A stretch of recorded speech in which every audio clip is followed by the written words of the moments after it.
दिल समुंदर जैसा रखें, दिल समुंदर जैसा रखें, नदियां अपने आप मिलने आएंगी। इसी के साथ ही मैं राजेश भूटानी सत्संग मित्र मंडल की तरफ से आप सभी को जय सच्चिदानंद करता हूँ। साथियों, अक्सर ये होता है कि हम दूसरों की नज़रों में खुद को समझदार दिखाने के लिए हम अपनी निगाहों में ही गिर जाते हैं।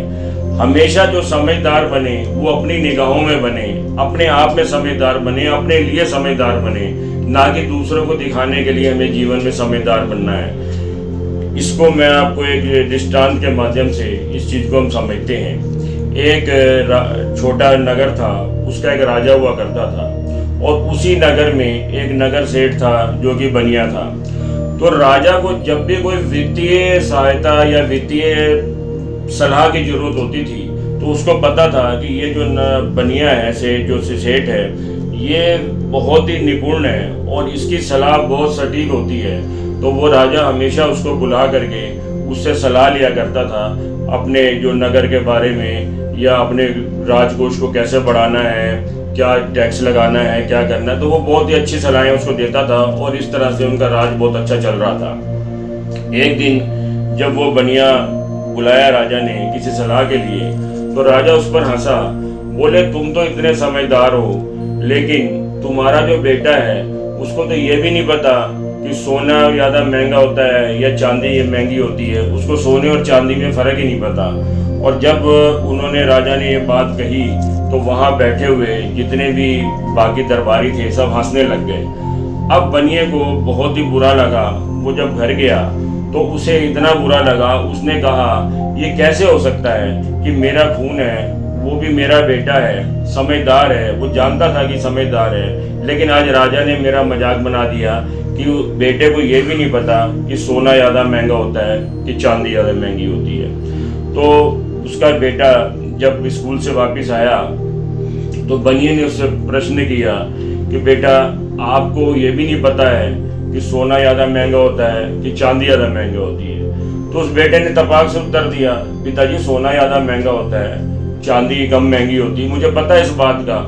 तो बनिए बड़ा हैरान हुआ, लेकिन आप सबके सामने क्यों कहते हो कि चांदी ज़्यादा महंगी है, सोना महंगा नहीं है, आपको वो चीज़ों का पता क्यों नहीं है। तो वो बेटा हंसने लग गया।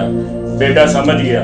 बेटे ने कहा पिताजी मैं समझ रहा हूँ आप किस बात को पूछना चाह रहे हैं और आपको आज राजा ने क्या कहा है। बनिया भी बड़ा हैरान हुआ कि बेटे के दिमाग तक ये बात कैसे आ गई कि राजा ने मुझसे क्या कहा है, मतलब। तो बनिए के बेटे ने बनिए को समझाया, पिताजी ऐसा होता है कि रोज़ जब मैं स्कूल जाता हूँ तो स्कूल से थोड़ी देर पहले ही एक चौपाल पर जो राजा हैं वो सुबह एक सभा लगाते हैं। उस सभा के अंदर काफ़ी नगर के लोग जो वरिष्ठ लोग हैं वो आके बैठे होते हैं और राजा मुझे रोज़ आवाज़ देते हैं कि बेटा बात सुन। वो एक हाथ में सोने का सिक्का पकड़ते हैं और एक हाथ में चांदी का सिक्का पकड़ते हैं और मुझे दोनों मुठियाँ दिखाते हैं और फिर मुझसे कहते हैं कि इसमें से जो महंगा है वो उठा ले, और मैं चांदी का सिक्का उठा लेता हूँ और वो सब मेरे ऊपर हंसते हैं और मैं अपना स्कूल चला जाता हूँ। तो उस बनिए के बेटे ने अलमारी खोल के अपने पिताजी को दिखाई कि पिताजी ये देखो, इस अलमारी में पूरी अलमारी मैंने चांदी के सिक्कों से भर दी है। तो उस बनिए पिता ने कहा कि अगर तू सोने का सिक्का क्यों नहीं उठाता। बोले पिताजी जिस दिन मैंने सोने का सिक्का उठा लिया उस दिन से ये खेल खत्म हो जाएगा। उनको मजा आता है और मेरी हंसी उठती है और मुझे रोज एक चांदी का सिक्का मिल जाता है। उस चांदी के सिक्कों को इकट्ठा कर करके मैंने पता नहीं अब तक कितने सोने के सिक्के बना लिए हैं इसके, और अगर मैं जिस दिन सोने का सिक्का उठा लूंगा उनका मजा खत्म और ये खेल खत्म। तो साथियों, ये होता है कि हम अक्सर जीवन में भी हमारे साथ ऐसी घटनाएं होती हैं, लेकिन हमें पता होता है, लेकिन हम दूसरों की नज़रों में, समाज की नज़रों में अच्छा बनने के लिए, बहुत समझदार बनने के लिए अक्सर अपना नुकसान करते हैं। तो मैं आपको यही आज जो संदेश है कि हमेशा अपनी नज़रों में अच्छा बनिए। जो हमारे लिए अच्छा है, जो हमारे लिए ठीक है वही कीजिए, ना कि दुनिया को दिखावे के लिए अच्छा बनने के लिए। इसी के साथ ही मैं वाणी को विराम देता हूँ और फिर आपसे मिलूँगा। जय गुरुदेव, जय सच्चिदानंद।